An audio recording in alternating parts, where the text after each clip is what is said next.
అండి, welcome back to our channel. మళ్ళీ ఒక లాంగ్ వీడియోతో అయితే వచ్చేసాను. ఏంటి అనుకుంటున్నారా అంటే వరలక్ష్మి వ్రతం అయితే వస్తుంది కదండి, దానికైతే నేను రవ్వుంట్లు చేస్తున్నాను.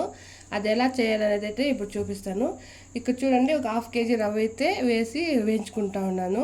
అలాగే ఒక ఎండి కొబ్బరి చిప్ప తురుము పెట్టుకున్నాను. అలాగే గోడంబి ద్రాక్ష అయితే వేయించి పెట్టుకున్నాను. అలాగే పాలండి, పాలు అయితే కాంచి పెట్టుకున్నాను. ఇప్పుడైతే రవ్వ అయితే వేయించుకుందాం. సన్న మంట మీద అయితే వేయించుకోండి, బాగుంటుంది. ఇప్పుడైతే ఇదండి యాలక్ బుట్లు అయితే దీంట్లోకైతే వేసుకుంటాను నేను. ఇదైతే వేగిందండి రవ్వ అయితే. ఇప్పుడైతే కిందకి దించుకొని చక్కెర అయితే వేసుకుందాం. దీనికి సరిపడే చక్కెర అయితే వేసుకుందాం. ఇప్పుడైతే ఈ కొబ్బరి అయితే దీంట్లో వేసుకుందాం. ఇదైతే మళ్ళీ వేసుకుందాం. ఇదైతే అలాగే చక్కెర అయితే నేను ఒక 5-6 స్పూన్ అయితే వేసుకుంటాను. ఇప్పుడైతే ఇదంతా మిక్స్ చేసుకుందాం. పర్ఫెక్ట్గా వస్తుందండి, టేస్ట్ కూడా సూపర్గా ఉంటుంది. రౌండ్ మాకు రావనుకోకండి, నేను ఎలా చేస్తానో అలా అయితేనే వీడియో తీస్తున్నాను. అమ్మవారికి కదా, కొంచెం నిష్ఠగా అయితే చేయాలనేసి మేము ఏమీ లేకుండా చేస్తున్నాను. నిష్ఠతో నియమాలతో చేస్తున్నాం మేమైతే. అందరూ అలాగే చేస్తారు, నేనైతే వీడియో కోసం చెప్తున్నాను.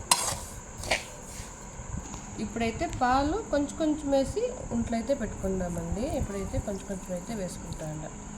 అది కాంచిండే పాలండి, కాంచిండే పాలను అయితే వేసుకొని వేడిగా ఉందండి, అందుకే చేయపెట్టలేదు నేను. మీకు ఇలా అయితే కలుపుకుంటాను. మనకి ఎంత ఉంట వస్తుందో అంతవరకు అయితే కలుపుకుందాం. షుగర్ అయితే సాలకపోతే ఇంకొంచెం అయితే వేసుకోవచ్చు. నేనైతే ఇంకా చూడలేదు, చూసుకొని అయితే వేసుకుంటా.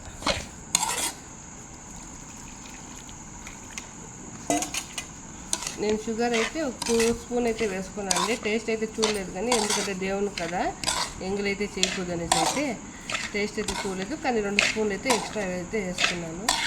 ఇప్పుడైతే ఇలా అయితే కలుపుకుంటాను.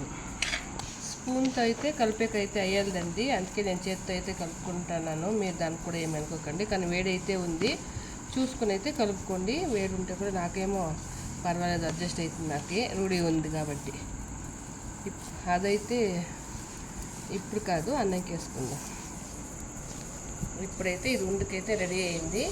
ఇప్పుడైతే ఇది ఉంట్లు పెట్టుకుందాం. మీకు ఏ సైజ్ కావాలంటే ఆ సైజ్ అయితే పెట్టుకోవచ్చండి. చూడండి, ఇలా అయితే వస్తుంది. ఇంకా నీట్గా అయితే చేసుకోవచ్చు. నేను వీడియో కోసం చూపిస్తాను ఎలా చేసుకో. ఇంకా చిన్న సైజ్ కావాలంటే చిన్న సైజ్ వేసుకోవచ్చు, పెద్ద సైజ్ కావాలా చేసుకోవచ్చు. రౌండ్ ఎప్పుడు మీడియంగా ఉంటుంది కాబట్టి మీడియం సైజ్ అయితే చేసుకుందాం మనం. ఇలా అయితే రవ్వుంట్లు అయితే చేసుకున్నానండి. 1/2 కేజీకి చూడండి ఇన్ని రవ్వుంట్లు అయితే అయ్యాయి. మనకి ఇంకా తక్కువ కావాలంటే తక్కువ చేసుకోవచ్చు, ఎక్కువ కావాలన్నా ఎక్కువ చేసుకోవచ్చు. ఇప్పుడైతే ఇది డిజైన్స్ గార్నిష్ అయితే చేస్తున్నాను. దీనికైతే చాలా బాగా అయితే వచ్చినాయి రవ్వుంట్లు అయితే. ఇలా అయితే నేను